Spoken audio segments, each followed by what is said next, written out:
جی میرا سوال یہ ہے، اللہ کی ہدایت کس طرح سے ملتی ہے؟ یعنی اللہ تعالیٰ اپنا سچا راستہ انسان کو کس طرح سے دکھاتا ہے؟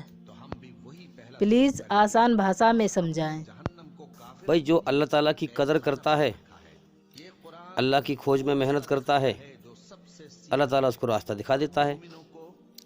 اللہ کی قدر کرنے والا اگر اس کا جیون دکھی بھی ہے، پریشانی میں بھی ہے، دکھی جیون میں بھی اللہ کا علم حاصل کر کے اللہ کی ہدایت حاصل کر لیتا ہے۔ جیسے مزدوری بھی کر رہا ہے اور اللہ کا علم بھی حاصل کر رہا ہے۔ کتنے لوگوں کو میں نے دیکھا کہ مزدوری کر رہے ہیں دوسرے کے یہاں، اور بجائے گانے سننے کے جیب میں موبائل رکھ کر اللہ کا ذکر سن رہے ہیں، اللہ کا علم حاصل کر رہے ہیں، اللہ کی دی ہوئی عقل اس کی کھوج میں لگا رہے ہیں۔ اور یاد رکھیں، جو ناقدری کرے گا اس کو اللہ تعالیٰ کی ہدایت نہیں ملتی۔ جو اللہ تعالیٰ کے علم کی، اللہ کی ناقدری کرے گا اس کو ہدایت نہیں ملتی۔ ناقدری کرنے والا شو روم میں، دکان میں فری بیٹھا ہوا ہے، بالکل فری بیٹھ کر دنیا کی بیکار چیزوں میں عقل برباد کرتا رہتا ہے، مگر وہ اللہ کی ناقدری کرتا ہے، اللہ کے علم حاصل نہیں کرتا۔ جبکہ وہ فری بیٹھا ہوا ہے، اگر وہ چاہے تو نیٹ کا زمانہ ہے، اللہ کا علم حاصل کرے، موبائل پہ دین کی بات سنے، مگر بیکار کی خرافات میں دماغ عقل چلتی رہتی ہے۔ اب اس میں دوسری بات یہ ہے کہ بے شک اللہ تعالیٰ نے جو انسان کی رچنا بنائی ہے، اسی رچنا کے آدھار پر آسمان پہ سے اللہ تعالیٰ کے قانون آتے ہیں۔ تو اسلام دھرم ایشوری رچنا پر آدھارت ہے۔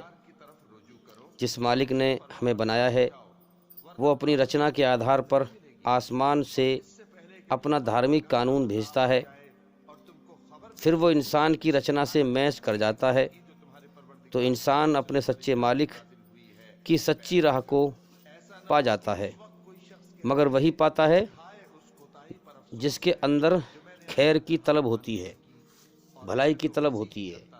یاد رکھنا، اللہ تعالیٰ نے اپنی اچھائی سے ہمارے اندر سکون رکھا ہے، تو اچھائی کی طلب کرنا، بھلائی کی طلب کرنا، خیر کی طلب کرنا، سچ کی پیاس رکھنا، اچھائی کی پیاس رکھنا، طلب رکھنا، یہ اللہ کی طلب ہے۔ سمجھ میں آ رہی ہے بات؟ یہ اللہ کی طلب ہے۔ جو انسان چاہتا ہے کہ میں سچائی کی تحقیق کروں، سچائی کی طلب کروں، بھلائی کی طلب کروں، جس کے اندر اچھائی کی پیاس ہو، تو مانو اس کے اندر اللہ کی پیاس ہے، تو وہ اللہ کی طرف بڑھتا ہے۔ جو بھلائی کی طلب میں آگے بڑھتا ہے، علم حاصل کرتا ہے، گیان حاصل کرتا ہے، تو وہ اللہ کی طلب میں آگے بڑھ رہا ہے، کیونکہ اللہ نے اپنی اچھائی میں سکون رکھا ہے انسان کے لیے۔ تو لہٰذا اللہ کی شرن میں ہی سکون ہے، اللہ کی پناہ میں ہی سکون ہے۔ اب دیکھو، میں آپ کو اپنی بتاؤں، میں جب دین سے دور تھا، اللہ تعالیٰ کے سچے گیان سے دور تھا، تو میں بے چین تھا، کیونکہ میرے اندر اللہ تعالیٰ کی بنائی ہوئی رچنا ہے، سب کے اندر ہے، جنت کے شوق ہیں۔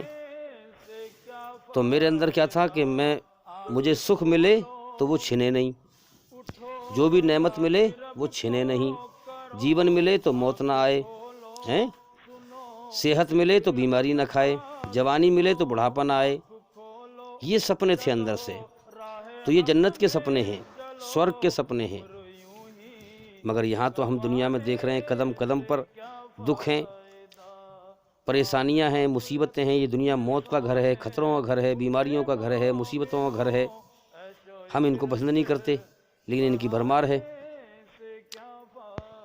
تو یہ کیوں ہے؟ کیونکہ یہ زندگی امتحان ہے، یہ ہمارا جیون امتحان ہے۔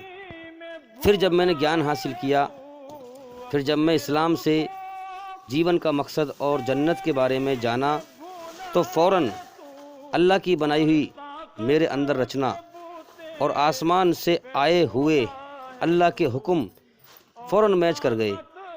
پھر میں دنیا میں سچائی کو میں نے پہچان لیا۔ اب دیکھو نا، دنیا کے اندر ہر انسان کی آتما جانتی ہے کہ ہمارا ایک مالک ہے، اور دکھ تکلیف میں ہر انسان کی آتما اسی کو پکارتی ہے، ایک کو پکارتی ہے، انیک کو نہیں پکارتی۔ تو ہر انسان جانتا ہے کہ میرا ایک مالک ہے۔ اب جانتے بوجھتے جو انسان ناقدری کر رہا ہے، اس کی کھوج نہیں کرتا، محنت نہیں کرتا، تو اس کو اللہ تعالیٰ کی ہدایت نہیں ملتی۔ اور جو انسان اللہ تعالیٰ کی کھوج کرتا ہے، جیون کا مقصد جاننے کی کوشش کرتا ہے، بھلائی کی خیر کی طلب کرتا ہے، تو اللہ تعالیٰ اس کو سچا راستہ دکھا دیتا ہے۔ تو اللہ تعالیٰ نے ہمیں پیدا کر کے امتحان کے لیے جیون دیا ہے، اور ہمیں زمین آسمان کے بیچ میں قید کر دیا ہے۔ کائنات چلا رہا ہے، کائنات بنائی ہے، اس نے ہمیں بنایا ہے، ہماری ضرورتیں پوری کر رہا ہے، زمین میں سے ہمارے مقدر کی روزی نکال رہا ہے، لیکن ہمیں دکھائی نہیں دیتا۔ تو کیونکہ یہ جیون امتحان ہے، لیکن اللہ تعالیٰ اپنی یاد دہانی کے لیے، اپنی بندوں کو اپنی یاد دلوانے کے لیے کیا کرتا ہے؟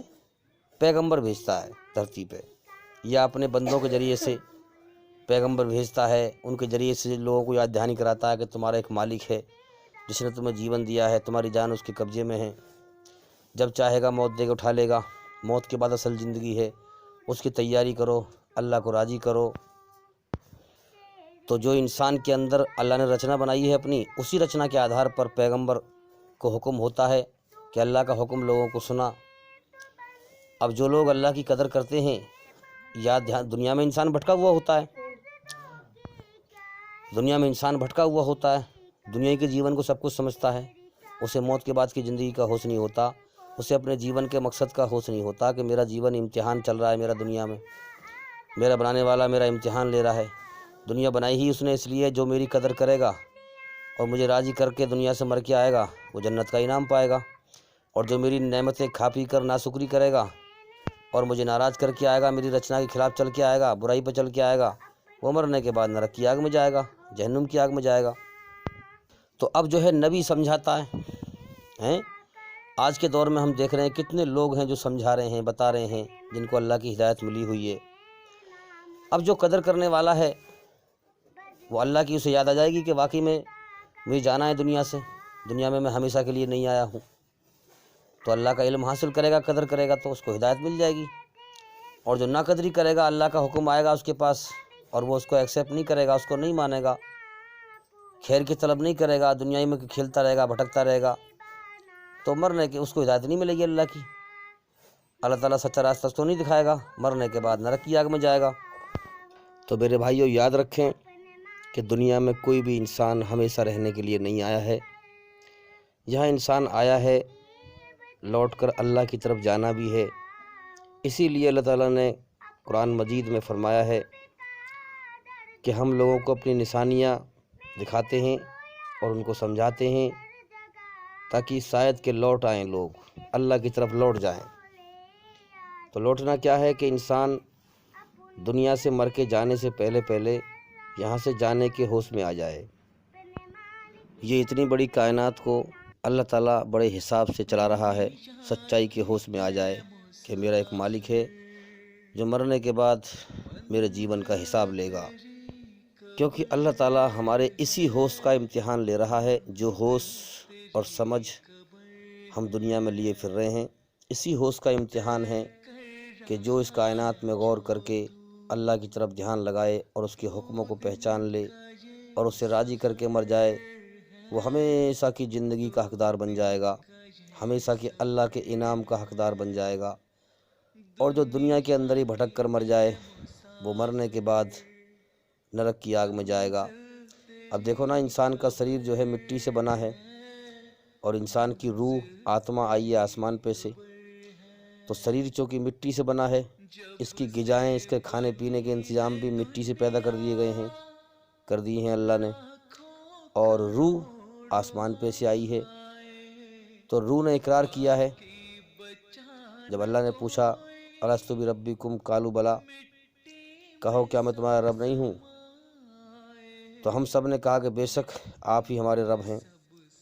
تو ہم نے وہاں پر گواہی دی اس بات کی۔ اور انسان جب آتا ہے تو وہاں کہتا ہے کہ یا اللہ، تو دنیا میں مجھے بھیج تاکہ میں جلدی سے جلدی تیرا محبوب بندہ بن کے آؤں۔ تو یہ امتحان کا جہان ہے، اس دنیا میں انسان کو بھیج دیا جاتا ہے۔ اب اس کے ہوش اور عقل کا امتحان ہے کہ اب اللہ کی طرف غور کرتا ہے کہ نہیں، مر کے جانے سے پہلے پہلے اللہ کی طرف لوٹتا ہے کہ نہیں، ہوش میں آتا ہے کہ نہیں، موت کے بعد کی زندگی کی تیاری کرتا ہے کہ نہیں، اللہ کی قدر کرتا ہے کہ نہیں۔ تو انسان کی جو روح ہے ہر وقت اللہ کو پکارتی ہے، دکھ میں، تکلیف میں، پریشانی میں۔ اب انسان یہ غفلت میں ہے، اب اس کے ہوش کی یہ بات جو ہے، یہ جو بات ہے اس کے ہوش میں آ جائے اور انسان سمجھے، اللہ کو پہچانے۔ اب شریر کی غذا زمین پر ہے تو شریر کھنچتا ہے زمین کی طرف، بس دنیا کی زندگی کو سوچنا، اس شریر کے لیے اچھی اچھی چیزیں کھانے پینے کے لیے دیکھنا، شریر کے آرام کے لیے بہترین مکان بنانے کی تیاری کرنا، کوٹھی بلڈنگ بنانے کی تیاری کرنا، شریر کے آرام کے لیے بہترین بستر گدے کا انتظام کرنا، اسی کی طرف انسان کھنچتا ہے۔ اور روح آئی ہے آسمان پر سے تو روح کھینچتی ہے آسمان کی طرف۔ اب ان دونوں کے بیچ میں انسان کا ہوش ہے، یہ ہوش کدھر کو لگتا ہے؟ روح مسلسل آواز دے رہی ہے، دکھ تکلیف میں اللہ کو پکارتی ہے۔ اب انسان کا ہوش جو یہ ہمارا دنیا پہ دھیان لگا ہوا، یہ دھیان کدھر ہے؟ اس دھیان کا امتحان ہے۔ تو اسی طرح سے ہم سمجھیں کہ جس انسان نے روح کی آواز کو مار دیا ہے، آتما کی آواز کو مار دیا، روح چاہتی ہے کہ میں اللہ کی شرن میں جاؤں، وہاں سکون پاؤں، بھلائی پر چل کر، اچھائی پر چل کر۔ اب جس نے اپنے اندر روح کی آواز کو دفن کر دیا، روح کو دفن کر دیا، تو گویا وہ مردہ ہے۔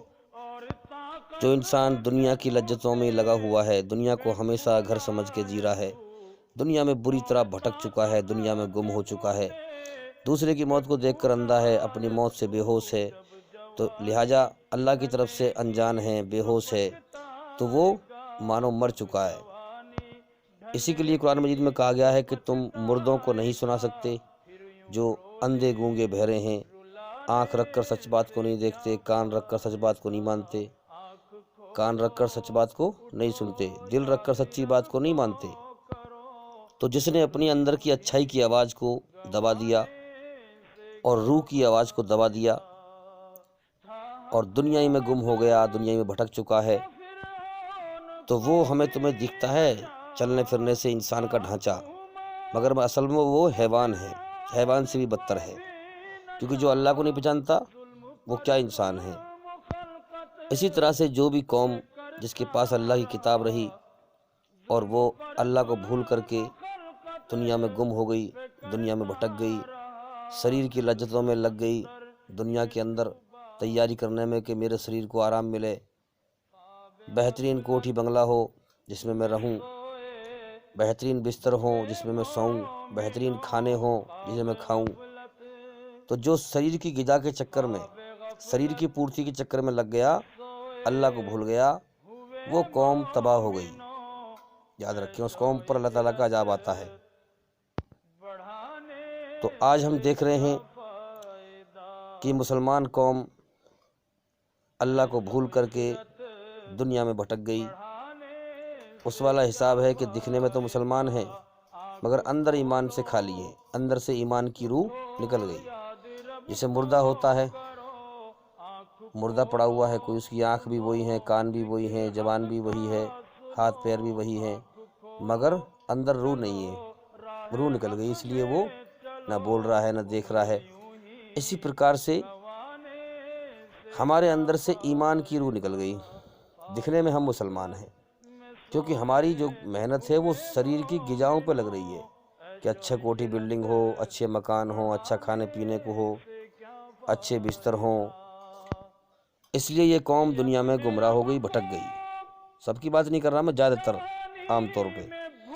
اس لیے ہمیں غور کرنا چاہیے، اللہ کی طرف دھیان لگانا چاہیے۔ تو ہم دیکھ رہے ہیں کہ بھئی ہم دنیا میں دھیان سے گمراہ ہو گئے، ہمارا دھیان اللہ سے ہٹ کر دنیا پر لگ گیا۔ اس لیے ہم اللہ کی طرف دھیان لگائیں اور اپنے جیون کو نرک کی آگ کی بربادی سے بچائیں، اپنے اہل و عیال کو بچائیں۔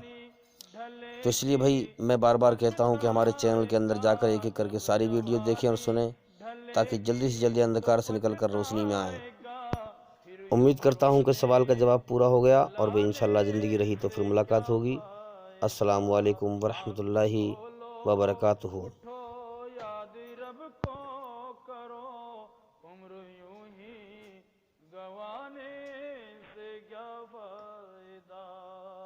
تھا حکومت کا فرعون کو بھی نشہ، تھا حکومت